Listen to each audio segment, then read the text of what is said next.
Hi guys, before we start today, I wanted to let you know that I have finished my book, Myths of Outdoor Play and Learning, breaking down barriers that keep parents and teachers indoors.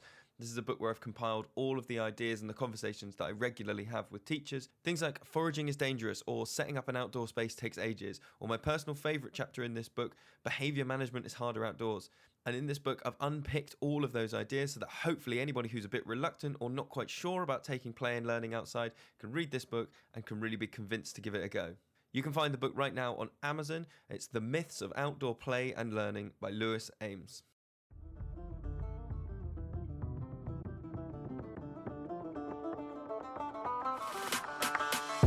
You're listening to the Forest School podcast with Lewis Ames and Gemma Southerden.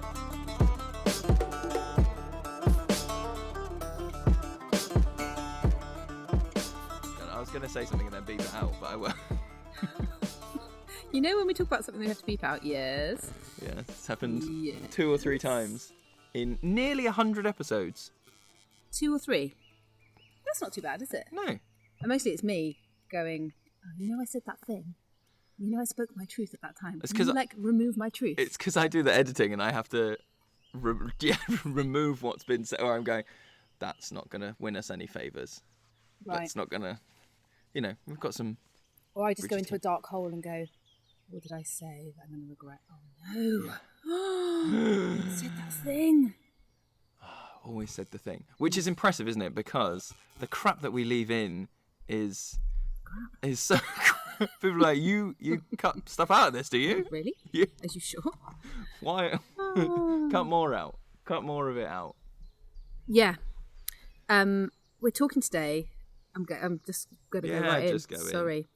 We're going to talk today about John Dewey. Not John Dewey. John Dewey. John Dewey. John Dewey. Dewey. American dude. And we're going to talk about his short book, Education and Experience, from 1930. 1938, man. And I feel like Dewey, when I hear or see the word Dewey, in my mind's eye, it's just brackets, Dewey. And then maybe a date. Yeah, he's quoted in a lot of stuff. Because, in like teacher training, in forest school reading, and all this kind of thing, it's just Dewey. By the way, Dewey. But I haven't actually read anything. Oh, okay. This is the first one you've before. Okay. Yeah.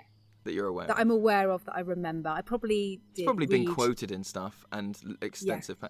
But I think first bit, cards on the table. This is like wading through fucking treacle. Well, we read the audiobook, didn't we? And the man speaks like this, and it's very the explanation of the thing. It's not but just necessarily the thing of the thing. Just the way that Dewey writes, because it's so...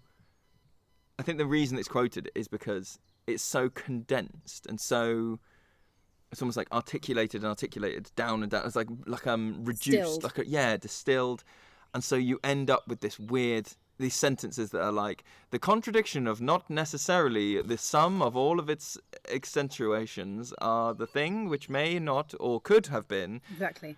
And you just, I know. I had to press pause quite a few times to go, and write things down. But then it feels like it moves quite fast. And there'll be like a sentence where you're like, whoa, that absolutely hits the nail on the head, that sentence. Yeah. Hold up, rewind. What was it again? So, I don't know if I'd recommend necessarily wading through it. I think there are probably but some it's only good... 2 hours. It is only to 2 listen hours. To. It's True. Which I think it's probably not 2 hours because you can't listen to it in one go. Your head would... Yeah. You wouldn't take it in. I think it's one of those things where... So my understanding of this book is that he wrote quite a lot of theory and educational ideas before this. Then he went and taught for a number of years. And then this is his book kind of going, oh, by the way, I've changed my view on this. Or like he's clarifying, because I feel like he did some writing. Loads of people went, yeah, man, I'm on your bandwagon. Cool, chuck out everything. No more traditional school. Just let the kids be free. And then he's kind of going, hold up, I didn't actually really mean just let the kids do what the heck they want. Let me be clear about what I mean. So his whole bag is experience is education. So the kind of mainstream traditional schooling of like, we have decided the information and knowledge that is important and we have pre-digested it, he says, and then we're going to channel it into the minds of children because we as a culture, as a society have decided these are the important bits, and we'll get the expert to just like funnel it in, and also prepare for the future. And then he's like, that is not education. Education is learning through experience. So then it seems like people have gone, okay, cool, just like let the kids have loads of experiences. And now he's kind of clarifying it a little bit and going, not all experiences are educative. Some are uneducative or miseducative, which I found really interesting. So I found this interesting, like both from a forest school perspective and from a parenting perspective. Definitely. And thinking about your own kids' education, so, you know, and as a teacher as well. So if you have read anything or sort of investigated unschooling, there's lots of like interesting stuff in that whole bag. But he kind of, I really liked how he defined an experience, like, you know, so you're like, okay, cool. I get what you're saying with some experiences are not educative. So which ones are not educative and which ones are educative? And he basically defines it as an experience is educative if it leads to further experiences that are further experiences. And I think the word growth is in there Yes. somewhere as well. Yeah. Applications for Forest School training are now open at childrenoftheforest.com. Check out the podcast links for more details. So it's like it leads to growth in that subject area. Because that little, you know, and it is only a few sentences, but that really struck a chord with me because it made me think about the opposite bit where I go, oh, there are so many things people refer to as their educative experience, in air quotes, about a subject area. But it was 20 years ago or 30 years ago, and people that have gone, that was my experience of it. And because of that, I haven't done any more experience. You know, I almost like, I've done that. I understand that thing, so I don't need to do it. And then you get some that are, you know, an experience that leads you off. Like you and, you know, I think lots of people have had educative experiences about diversity the last couple of years. And some people have reacted to that and gone, okay, I've understood it. No more growth, no more experiences. And some people have gone, right, I'm going down this. I'm going to see how many more experiences. You know, it has encouraged. Or like subconsciously. I can't remember how he phrases it, but he says basically like, an experience that's educative will lead to like an increased awareness and heightened sensitivity to that thing as you go through your life, which is definitely true. So if you're thinking about like wildlife, flora and fauna ID, for example, because I kind of often search for a way to explain that thing of like, once you learn a couple, it's then like exponential because something in your mind or your brain and your eyes and your senses is attuned to that type of learning, or at least for me anyway. So you learn a bit and then you start looking at trees more because you're like, okay, well I can now identify beech and oak, and so now I'm gonna notice it sort of trees. clarifies the noise in whatever you're looking at. So sometimes maybe with IDing it becomes a bit of a like, that's nature, and then once you can pick out 2 or 3, it's a bit like putting on, you know, that optician's thing, like better or worse, and you start to go like, all right, there's some things in here, then there's some more things, and it builds and builds from there. But I wonder if that means that, so however I started to increase my flora and fauna ID has been a successful educative experience because it has meant that my senses have become attuned to flora and fauna ID, and so it's exponential, blah, blah, blah, leading to more and more experiences. But I wonder if there would have been a different way of learning, like a different experience about flora and fauna that would have closed that door, because that's what he describes as like an uneducative experience or miseducative experience, is when it closes doors in the future. So I wonder if there is a way, like you're describing with the diversity thing, could I have had a different experience which would have meant, okay, cool, I've got that, I'm now not going to learn any more about it. Do you know what I mean? I do know what you mean. I think he touches on that in a different part of the book where he's talking about the categorization of knowledge, and that, like you say, it's been pre-digested and pre-sorted out into different areas, and then saying that the traditional classroom environment teaches everything in a segregated way. You know, like, you know, we've talked before about the fact that forest school is holistic, means that everything is happening at the same time. You can't get away from geography just because you're thinking about something Yeah. mathematical, all these things. But he then talks about if you're only taught something in a like hermetic environment, Yeah. that knowledge only exists in the hermetic environment. So he talks about people then later in life realizing that they don't need to like unlearn stuff that they learnt in school because it's gone anyway. Yeah. Because that GCSE maths stuff only existed in the classroom, in that environment. And he says if you put people back in that environment, they would sort of unlock that knowledge again because it exists in that place and that time. But if they needed it in the other rest of the world, they would have to relearn it, because it doesn't exist out of context. Yeah. It exists only in its own thing. Whereas if you learn it through experience, then it's more easily Well, not accessible. necessarily experience, but if you learn it in an interconnected way, is I think what he's saying. And so again, a perfect example, if you're saying about what experience would have turned you off, he talks about people who have been put off reading. Yeah. As a prime example of like reading for a lot of children is contextualized only in the classroom or only in like the library session, which is one of your literacy sessions every week. It's not contextualized into your living room. It's not contextualized into your staff room. It's not, so then you've had an educational experience because you did learn to read at school. You did learn what books were, but it's like a it's such a hard word. Experience, because it didn't open the door for you and continue growth.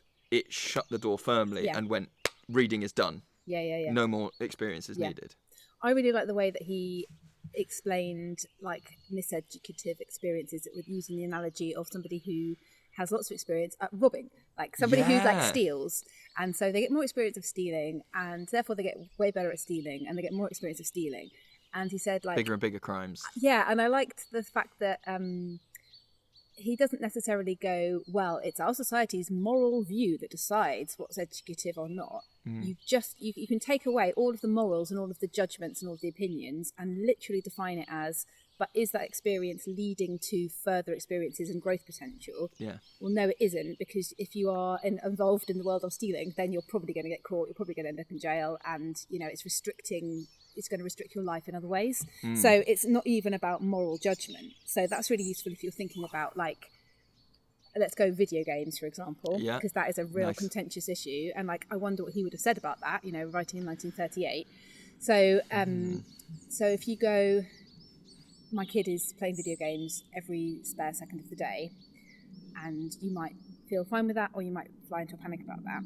And I guess you could, with using Dewey's kind of eyes, you could go, well, is that experience for this child leading to further experiences and growth potential, or is it not?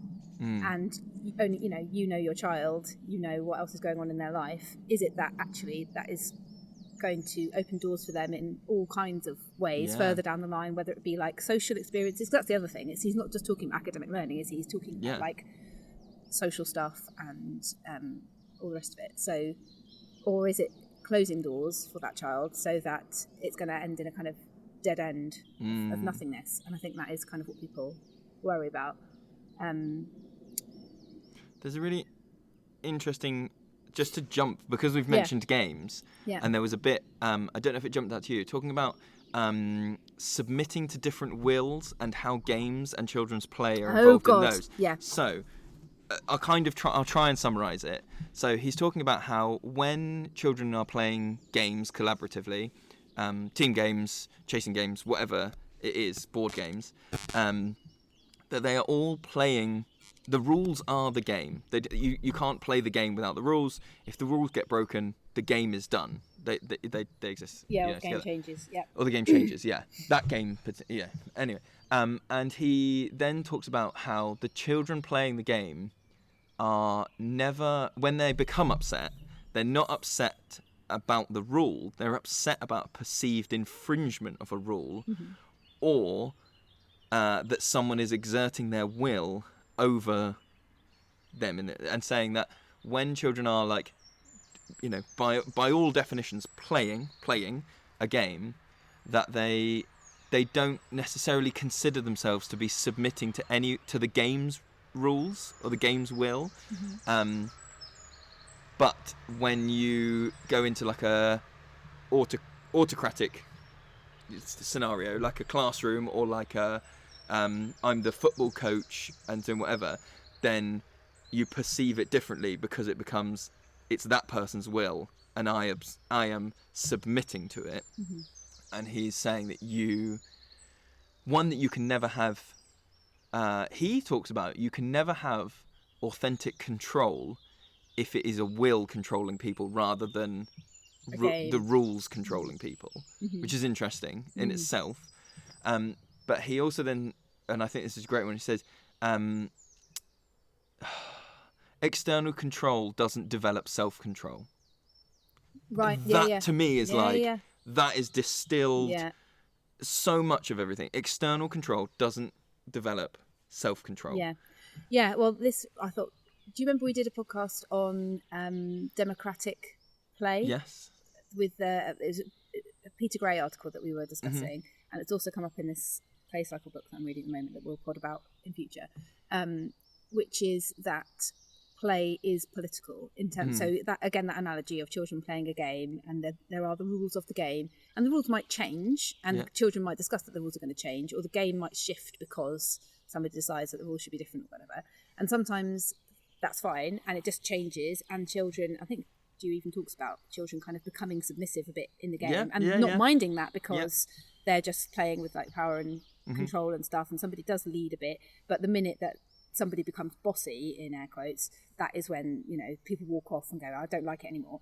And that is democracy. That is a person going, well, hang on, no, you're not being fair, or you're bossing us around too much, or you're not listening to so-and-so, or I feel like I don't have a voice, so I'm leaving. Like, that is like, I can't even explain. It's so flipping important. And it's interesting that it's come up in 3 different places in our reading and research in the last year, I guess. And that is what you're saying about that kind of like external control doesn't develop self-control. So where you learn self-control is working as a group, playing as a group, I think, preferably of mixed age children. You've got a variety of voices, a variety of opinions kind of working together in a common aim, which is play. The aim is just the play continuing. Yeah. And you listen to each other and adapt and shift your place in the hierarchy according to the needs of the game. And if you can't or won't, or something prevents you from doing that, then the thing falls apart, which is just like a microcosm of society, isn't it? Well, it's interesting. He talks a bit about he kind of unpicks at one point, he's almost like pre-defensive about the idea of democracy, and saying like, look, let's just explore it. Why do we think democracy is the best thing? Why isn't it fascism? Why isn't it communism? All these things. And he says that we must go. He says the only reason that you can underpin it as educators is that we believe that democracy provides the best quality of experience for everyone. Most people. Well, so he doesn't then say most people or everyone or whatever else. But I just think it's interesting that if you follow that idea that like democracy is this idea of like, no, you're not listening. You know, in play, democracy is you're not listening to this person, or we don't think that we're being treated fairly, not equally. We don't think we're being treated fairly in this game, you know, or whatever else, and we're going to go. That you know, if genuinely like autocratic stuff worked, you would see children resort to autocratic play, and it's telling that people don't do that. People don't go, oh, I'm happiest when the biggest kid's in charge and they tell us all what the game is and they do whatever else, you know. That sort of, if you naturally let things sort of shake out, it becomes this democratic thing. If it continues. And over time, people realise that in a forest school setting, and particularly here, you know, we've seen, I think, lots of children sort of slowly realise over time where the line is in terms of being bossy with some people, or in certain scenarios, or how to frame what they're going to say, and all that stuff that's like really experiential learning that you don't get from. So my understanding, at least, is that like Montessori has like lessons in manners. You know, we're going to have a lesson in in Maria's books this is how you teach a child to interrupt an adult's conversation, and you give them like a script, and you say like, we're going to practice it. Gemma and Sophie, can you pretend to be having a conversation, and then Michelle's going to come over and pretend that she's a child, but that's not. Should we start doing that here? It would be great. What actually happens is that somebody comes up and with the back of their hand whacks me, usually in the boob, and goes, Gemma! I have to go, bodies. So there's an interesting bit. Did you get to the bit where they're talking about manners and progressive education? Just while we've got there. Oh, I don't know if I remember it. He's then saying that people will go into bearing in mind he's writing in the 1930s. Yeah. So he says, if you go to a progressive, in quotes, school, you will see what is perceived by lots of people as a lack of manners. You see children bump into each other. You see children not. So he says, when an adult walks into the room, the children don't respond to the adult, which is interesting because just now you would go, that's not now a progressive idea. That's kind of an idea of like, right, well, they shouldn't all stand to attention just because an adult's walked in the room. But he says that is also a failing of education if you let it carry on, because he said it's what children are doing is they're so engaged and focused in their own experiences that the social niceties just don't exist, which is why they bump into each other, because I'm going this way and you're going this way. Doesn't matter. Like my thing, or I need this thing, or, so I'm just going to get it from that person. But again, I think it's along those lines of like what will facilitate more experiences and more growth, and saying that is a failing of education to just go complete anarchy, do what you want, because it sets those learners up then that they are then only comfortable in experiences that facilitate their kind of self-interest. And it's not going to help them further down the line. I found all this stuff really interesting. I found so he talks about the spoiled child, and the spoiled. Can I just, sorry, yeah. It's all he in the book. Did you pick up on it? Oh my god, I was going to say this. So every teacher is he, every child is he, which is an old-fashioned stylistic thing. It is a stylistic, except I think it does go beyond that, because he even uses, in the days gone by, he was just a shorthand for any human, right? Yeah. Which you can kind of understand, but when he gives examples, it's all of a boy as well. So the city boy is going to react differently to the country lad, and this kind of thing. And so I was listening to it in the kitchen while I was cooking tea, and my son was in the room, and he was doing something else. But he just, every time it said he went, sexist. He picked up on it. Wow. He's so blooming hot on it. He was just like, sexist. And he kept going, he or she, he kept shouting throughout the whole thing. But yeah, absolutely. I think there's one reference that I heard to a non-male person, and it was the teacher, he or she, male. It was just the teacher. The teacher might be female, but every day this is like a man's world. But yeah, going back to the spoiled child thing, so there was a real controversial bit about like, just as a mother who is a good mother won't go to the baby every time it cries. I bet you enjoyed that bit, huh? Because that would lead to a spoiled child, basically. She knows, because she's done her reading about being being a great parent and not giving in to the child's every whim. But kind of fast forwarding to when they're a bit older, he's saying just indulging a child and letting them do what the heck they want whenever they want is not serving them. And if you look at that so that's I don't know. So if you think about unschooling, so you've got like radical unschoolers who are literally like, their rules can get in the bin, nothing is limited, children are able to discover for themselves when they need to sleep, for example, when they need to stop watching screens, for example. So it's very empirical, very kind of like all of these limits, or all of these things must be experienced firsthand by the child. It's only through being incredibly child that they'll ever learn.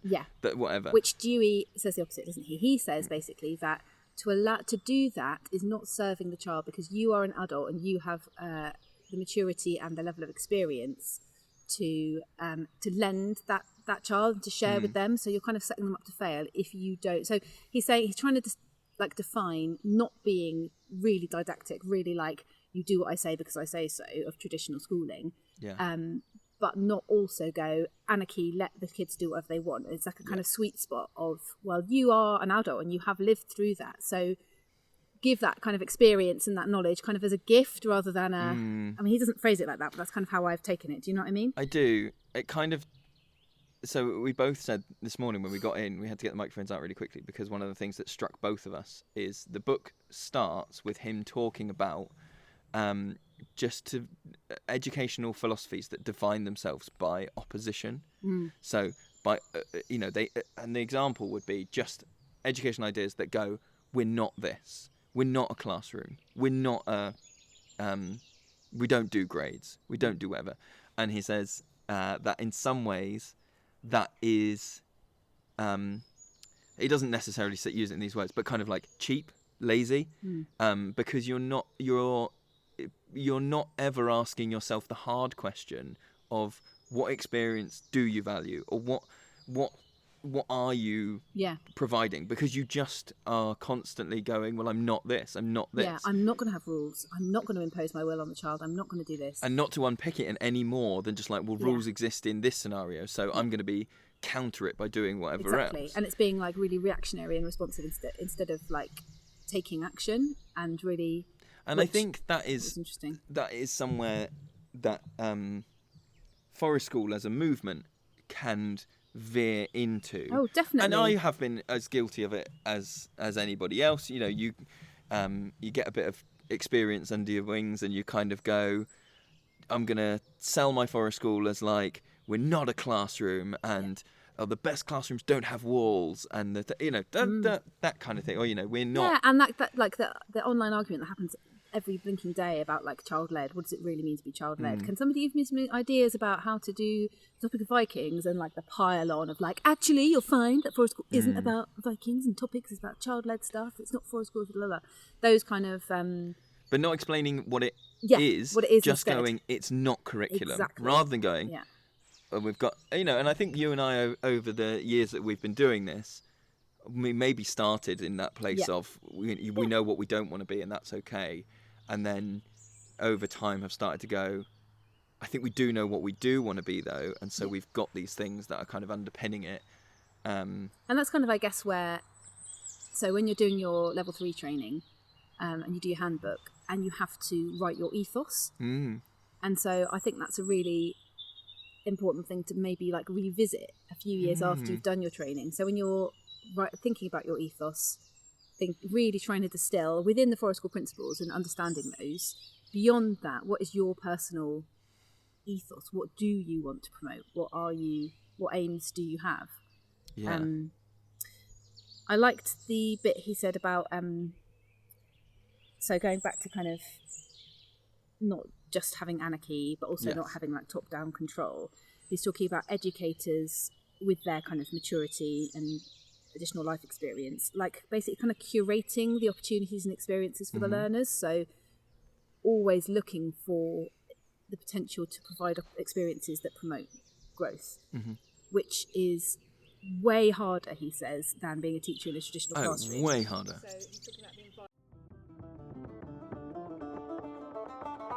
Find out about CPD courses at childrenoftheforest.com. Check out the podcast links for more details. So he's talking about the environment as well, and saying, well, in a classroom, a teacher doesn't really have to think about the environment. You might think about your displays or whatever, or colours you're going to use, but you've literally got chairs, desks, whiteboard, blackboard, or whatever. Whereas if you are educating through experience... Holistically. Doing that Forest School holistic, we're thinking about everything that they're experiencing kind of thing. Yeah, then you have got your entire local environment as your classroom, as it were. And you've got to think about the opportunities that you provide for your learners within that. So he's saying that teachers usually don't need to investigate like the historical context of their small learning community, whereas as an educator, sort of teaching through experiences, then really it is your responsibility to find out about the social historical context of where you live, like the community, the politics of it, the natural world, all of this stuff. There's a really nice metaphor in there, which he said the ground is just as much a part of the process of walking as your own feet.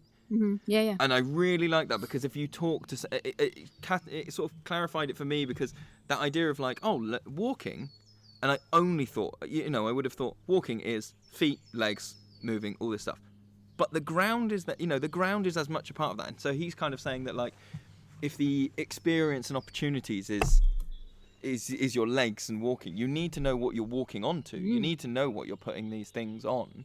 And so, yeah, lots of this kind of was chiming that holistic bell for me. Yeah. And especially, so as well as he's talking about, like, the kind of local history and stuff, he's talking about, I think in a different section, he's talking about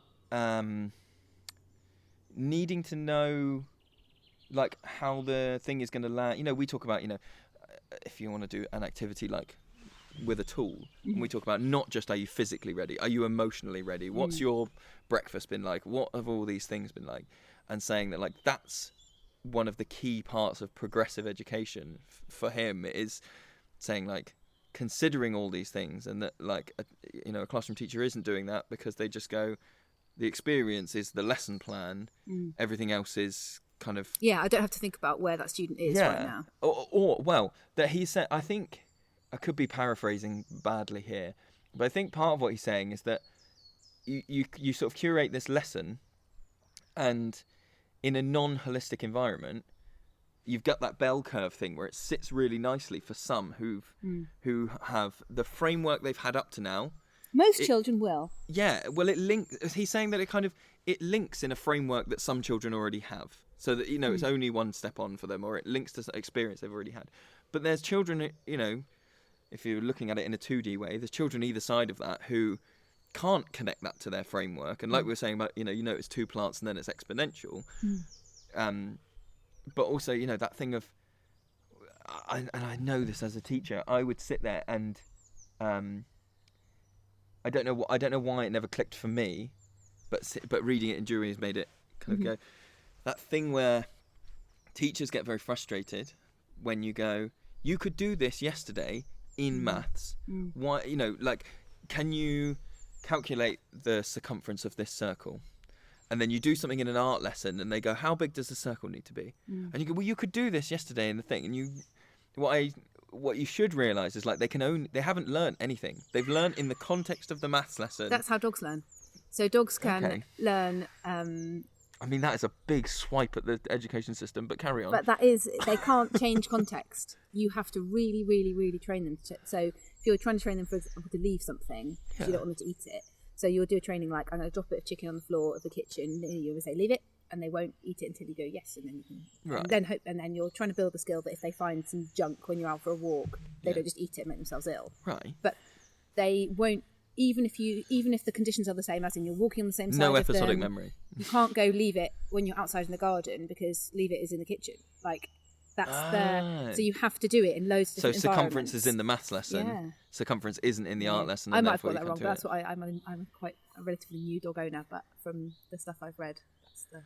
But it is, so there's a bit in Dewey where he's talking towards the end about, and I thought this was really interesting. He says, if your concern is only for future experiences... Oh, I love this whole thing. ...then the teacher is not responsible for present conditions. Yeah. So to kind of unpick that a bit is, like, if your concern is, like, what job will they get, what kind of life will they have after this, then no, it doesn't matter at all. But, like, the degree to which your current levels of shit dayness is not the fault of the teacher. It's not their it's not their responsibility. It's not their, and the same is true of a lot of educational things where they kind of go, it's that mentality of, like, this will be hard and you'll thank me later. Oh my God, I've literally had that discussion with one of my kids' teachers when they were at school. Is like me going, I just want to talk to you about, like, this thing that's happening in the classroom and this particular thing, which is making him really, really, really upset.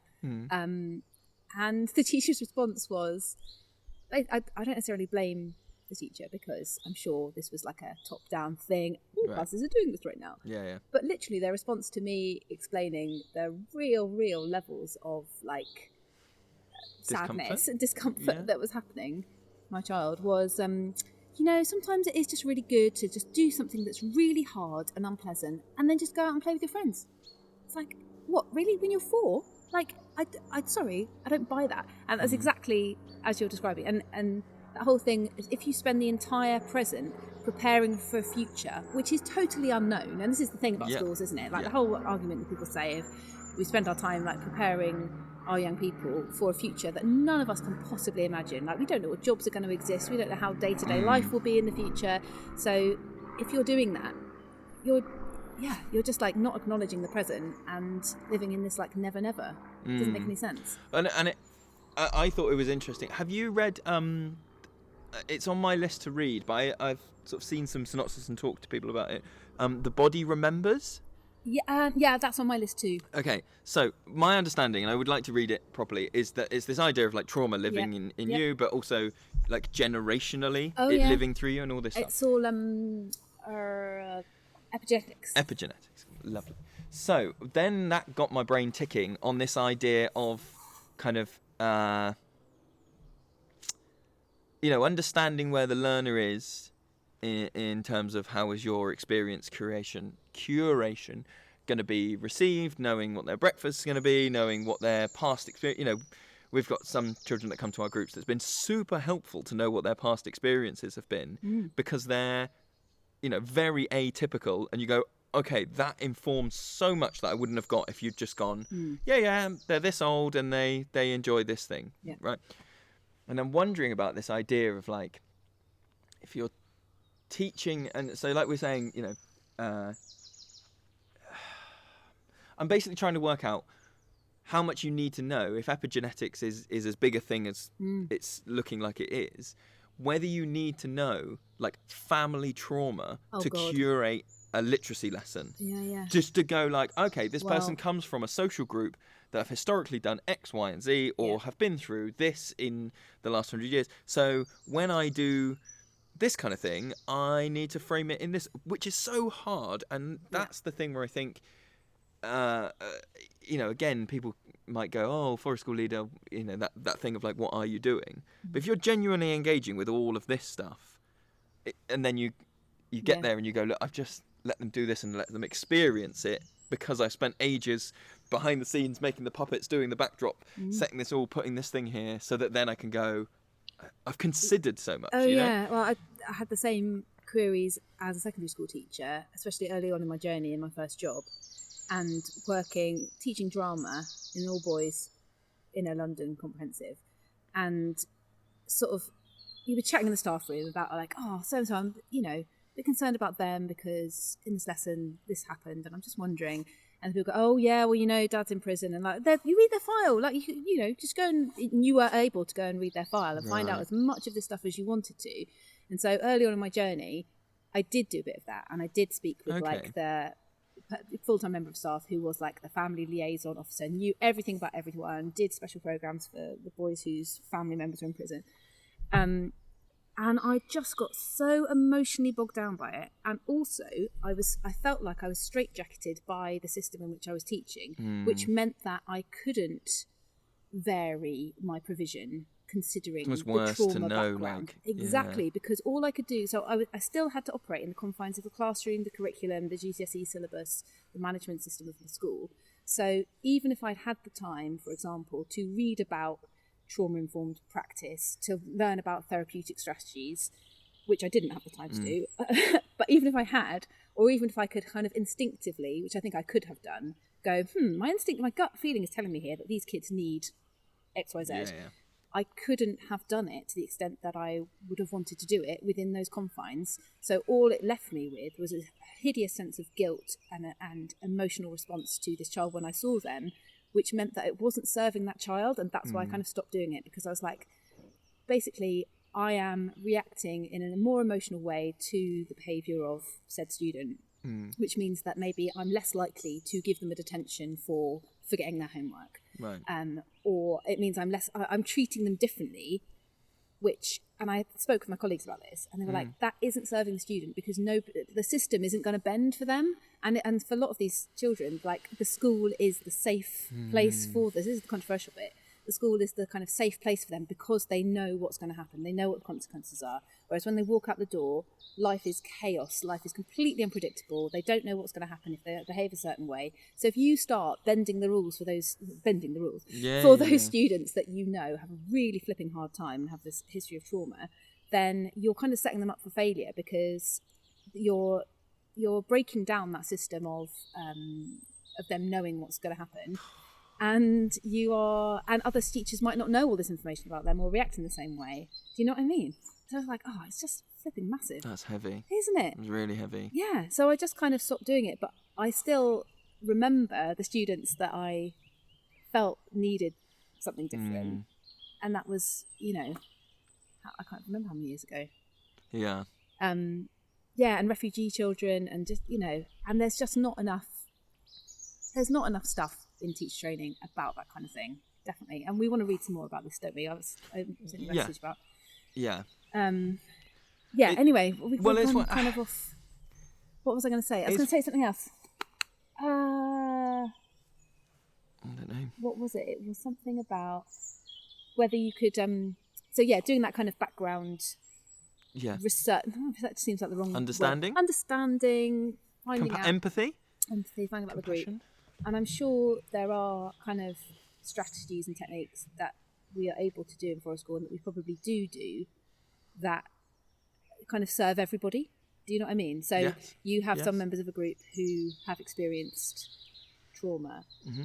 And so your approach that you might follow because of that is actually even beneficial to those people who haven't experienced trauma. And you have that freedom in Forest School to implement the things the group could benefit from. Definitely. I think it occurred to me that one of the memories I have of teaching is, I don't know if you did literacy as well, didn't you? As well as when English you were and teaching. drama. English and drama. Okay. We call it English in secondary there, not literacy.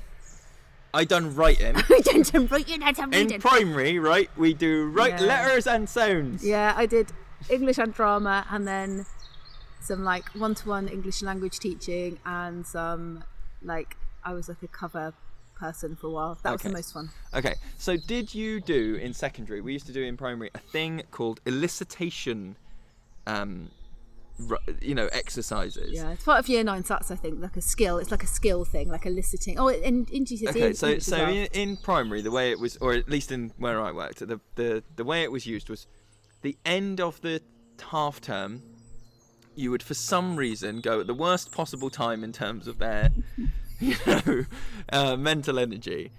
You'd pick a thing. So if you'd pick a thing that you've not been working on. So next half term you're going to work on non-fiction tasks or whatever. Like instruction writing. Mm-hmm. So the end of the half term before, you go, just casually, could anyone write me, maybe some instructions on how to make a Santa's sleigh? So they all do this thing, and so then what you're... That you haven't taught. That is the thing that my son found traumatic. Okay. That is the thing that I went and spoke to the teacher about. Okay, so the theory is then that you... I'm sorry. Oh my God. I feel... That's so interesting that it's come up. So then the theory is that you over the half term, you don't in any way get a break. What you do is you go through all these things and you go, they already know steps in order, so fuck teaching that. They already know whatever. But it occurred to me that I have done that thing. And as a teacher and a leader at that point, I had a microscopic view of that elicitation thing. And it occurred to me that a lot of what we do at Forest School is holistic elicitation.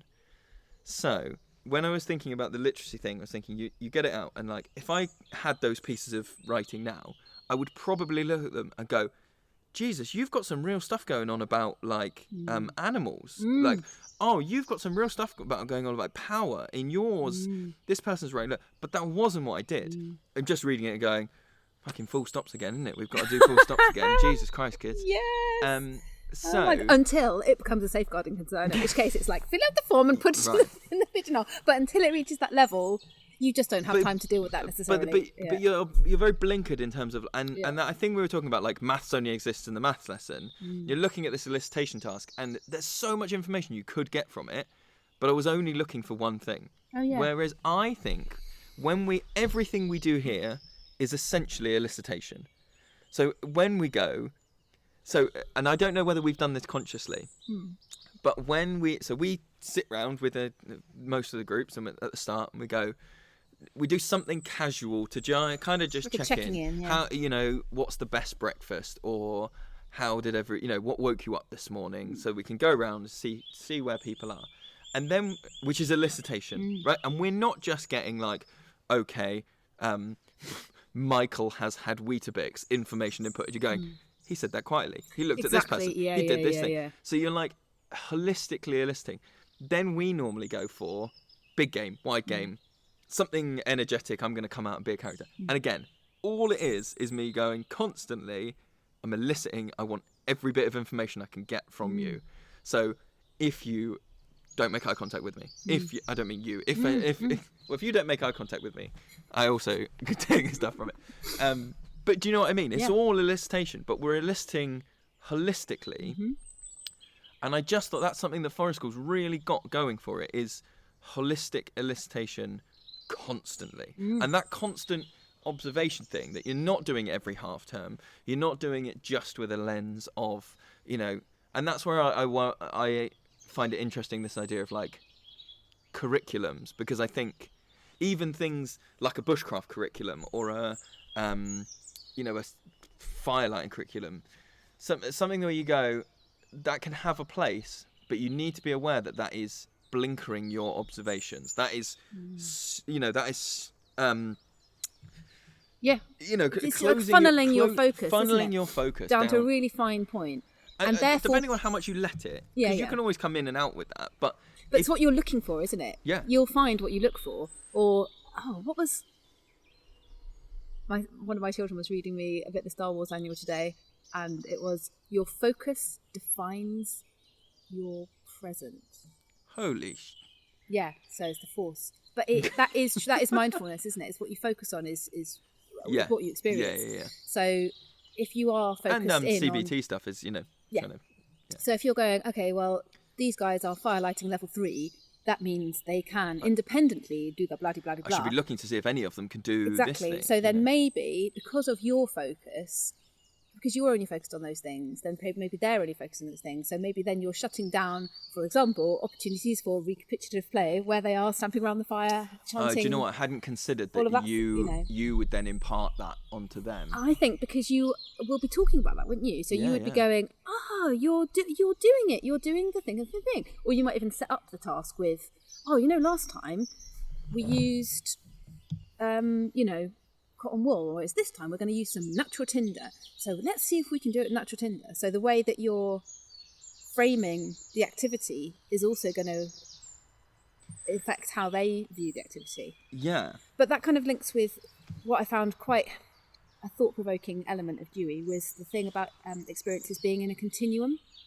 Did you get this? So it might be the bit that I've written down. Okay, so it's not just having like scattergunned experiences, like which is something. If you're like home edding, for example, this is the chat. This is what really made me reflect about home ed and go. That's the challenge, I think, and I guess with Forest School as well. It's like, how do you, rather than just going, this would be a great experience to have. This would be another great experience to have. I could take you to this. It's like creating a constellation, isn't it? Going, there are these dots, and you can kind of do a dot to dot, but it's your job. Maybe it's our job to be the lines. The dots are the experiences, and it's our job to kind of. Because I wrote down, again, this is real Dewey kind of syntax.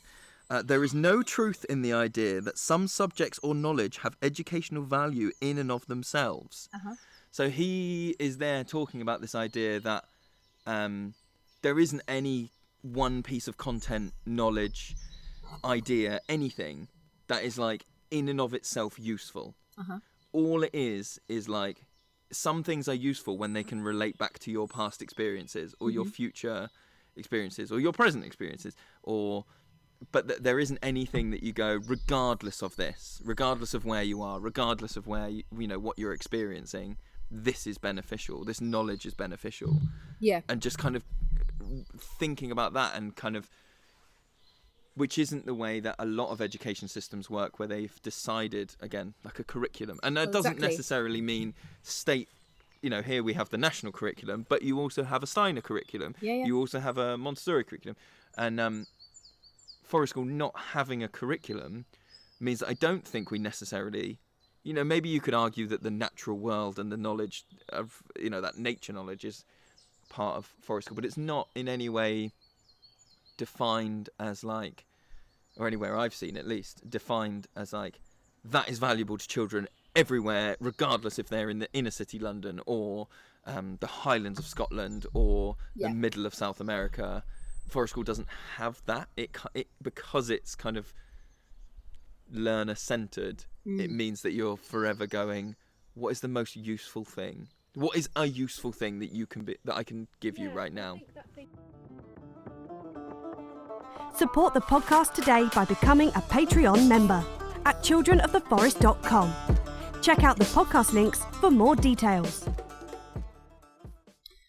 Yeah, I think that thing about it being like the experiences being a longer continuum instead of like I wish I had written down exactly how he phrases it, but I found that really thought-provoking and challenging because that is where your observation of children, of the learners, and your reflection is so key. Because if you don't have that constant ongoing reflection and go, oh, okay, so-and-so responded to this in this way, or so-and-so found that really emotionally challenging, or so-and-so had, a really negative experience with this thing. If you're not doing that thing and then going, oh, what proactive steps could I take to develop that or improve that situation for that person? What springboards could I provide in order for growth to happen for that person? If you're not doing that, then what you're doing, in effect, is providing loads of probably really brilliant experiences, like really fun stuff outside in nature that everyone just goes, oh, they had a really great time. They loved the marshmallows. And that's not the same. That isn't Forest School.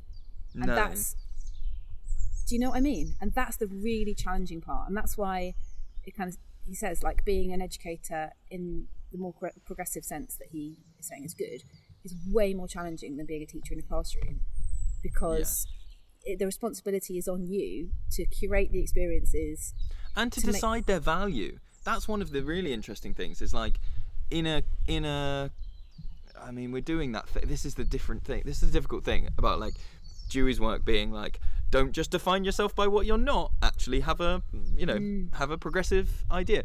But you just get drawn into this thing of going like, this is a common experience because it's the state education. So let's talk about I'll say it's a comparison rather than just a absolute juxtaposition. But it is really one of the massive things that we have to decide what is valuable to our learners and what we're going to provide in the way that a state education or a Steiner education has already decided not just the order, but the importance of it, down to, state education might have literacy, math, science. Those are the top tiers. Hey, if you miss geography 1 week, exactly. It's just colouring, isn't it? And Steiner might have the artwork, the art and the hand, what's it called? They do fancy handwriting exercises, as super highly important. That's what they understand. Oh, actually, that brings me to a really interesting point. I span round on my log. I know, but I've got like a queue in my brain of like 3 things I want to say before you talk about that thing. Okay. So in terms of deciding what's valuable, so having read this book, Dewey would say the only way you decide if something's valuable is if it opens up more experiences for growth. Agreed. Does that experience open up more experience for growth? And that kind of comes down to, what we often discuss about, say, giving an example of a wide game, that some learners find really challenging because when they get caught, they really can't deal with that, and we... Yes. Do you know what I mean? Oh, yes. Okay, so... pennies are dropping, mate. Yeah, pennies exactly. are dropping. So, using that example, for some children who find it very, very, very emotionally difficult to be caught in the game, even if it means that we've tweaked the game, it doesn't mean you're out, it just means you shift onto a different team, you've got a slightly different job to do, because we never do that. We never play games where somebody is out and they sit on the bench. Like, that's just a no-go zone for us. We don't have a bench. We've got lots of benches, isn't it? Oh, yeah. Yeah, so then we reflect on that together, don't we? And we go, oh, so-and-so still have this emotion thing. So does that mean that we just never play games like that because it's setting them up to fail, in inverted commas, it's going to make them upset, it's too difficult? Or does it mean that we play more of those games, but maybe in a more scaffolded way, or slightly, to kind of practice that and play through it and kind of work it out? So I guess maybe if you looked at it through a Dewey lens, you've got this kind of point where if that experience leads to more experiences that conduce growth, then go for it. But if it means that person is going to just shut down and they're never going to play that game again because they've had this really hideous experience, then you shouldn't be curating that experience for that child. Bingo! Oh, man. Smashed it, mate. Smashed it. But you, as the practitioner, have to try to gauge that. And sometimes that's really hard. Because you can't know the internal life of that person. Yes. And so, just to get really education nerdy about it, is that the Vygotsky ZPD? It reminded me of this book of that loads. Yeah. Because it's more emotional than the ZPD. Yeah. So it? it's like an emotional ZPD. It's not, I think that the ZPD is kind of applied academically more often that you. But anyway, I just was thinking those. Yeah, that is kind of a really good if you want a shorthand, just to reflect on things and go, is this going to open up more opportunities? Is this going to open up more opportunities for growth, or is this going to shut everything down? Is this going to just be, and that then, but then I think there is something where kind of tick box education has this idea that like it's a good thing if you only have to do something once because it's efficient. Because you've oh right, we did, I don't know, memorizing trees. And you could, and some people would look at that and go, "Do you remember that?" I don't know. I was going to say, "Do you remember?" Like you're that old, but there was an idea. Do you remember when trees first invented? Do you remember that day? Oh no, it wasn't that. But I mean, it's worse because it's anyway. What? I was going to say there was an idea for a while that children learnt better while being beaten, because the physical trauma wouldn't be forgotten, and so they would like hit children while shouting the times tables. Do you remember when you all had slate? Well, when you all had chalk? I think corporal punishment in schools was outlawed quite late, like 1980 or some shimizzle. So the teachers that taught me at primary school had been the teachers that did the beating. So we had one guy in particular who. So did you ever have blackboards in your life? No. You always had whiteboards, no blackboards. Okay, so blackboard rubber is felt, kind of wound, with a heavy block wooden bit on the back. Great for throwing. Great for throwing. So one of our teachers, who I didn't have all the time, but sometimes did, would fling that at you at the same time as asking you a times table question. Oh, really? Yeah, would fling it at your head. Think fast. And so what? And hit you. So. Yes, I do remember that. Okay. But and I think he probably did it for, like, this will keep me awake. It'll keep me focused. Help me out. And I don't want to go over this again. But Dewey has this interesting idea where he is talking about the beneficial time that children in progressive education get to occupy their hands whilst their brains consolidate. Obviously, Dewey's written it in the most convoluted, condensed way possible, but he's basically talking about, handcraft, knitting, woodworking, doodling, so that your brain can chew over what's happened to you in the last hour. You can get that safe harbour for you're not constantly going, fucking blackboard rubber,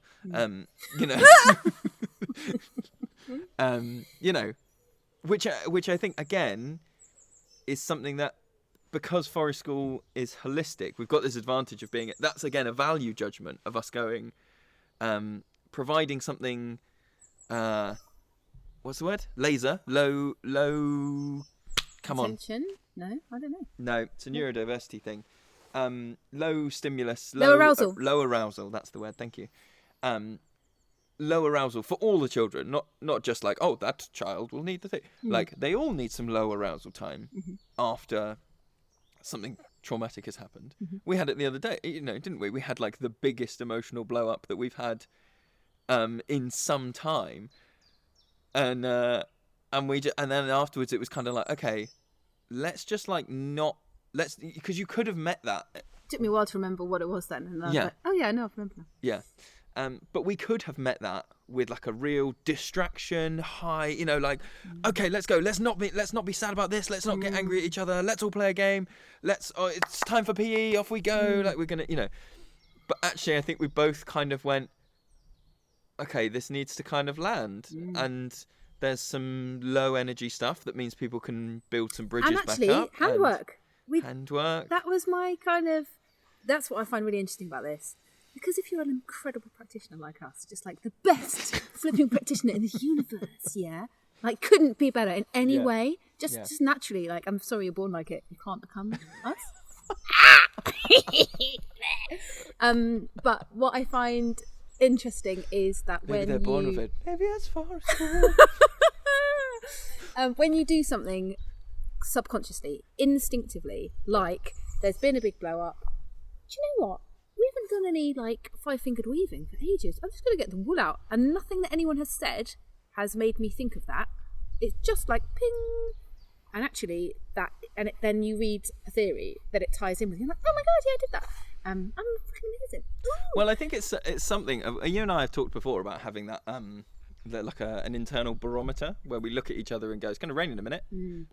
There's no sign of it raining other than just like, so there's an emotional barometer that I think you develop, but only if you are, again, your focus defines your reality. Pew, pew, pew.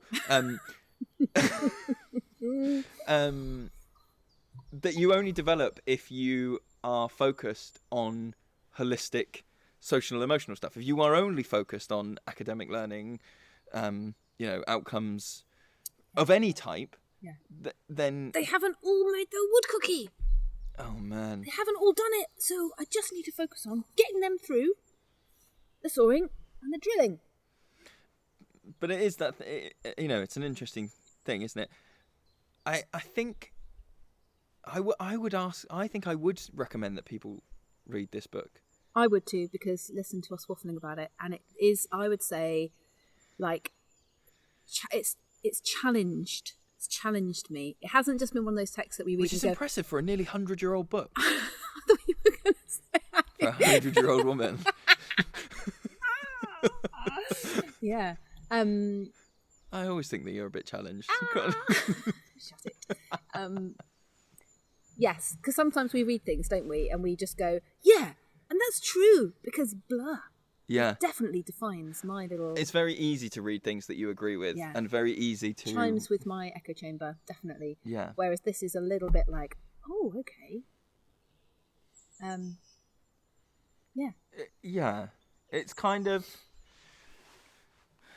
Well, I guess it's in our ZPD, isn't it? It is in our ZPD, it's just there you go. challenging enough that... So read it and enjoy the treacle. Enjoy the feeling of the treacle around your ankles and have a good old wallow in the definition of the experience, which is not necessarily what I said about the thing. So, all the giraffes. Bye! Bye! If you like this podcast and want to support more episodes, you can donate through Patreon. Visit patreon.com/Children of the Forest to show your support for the Forest School podcast.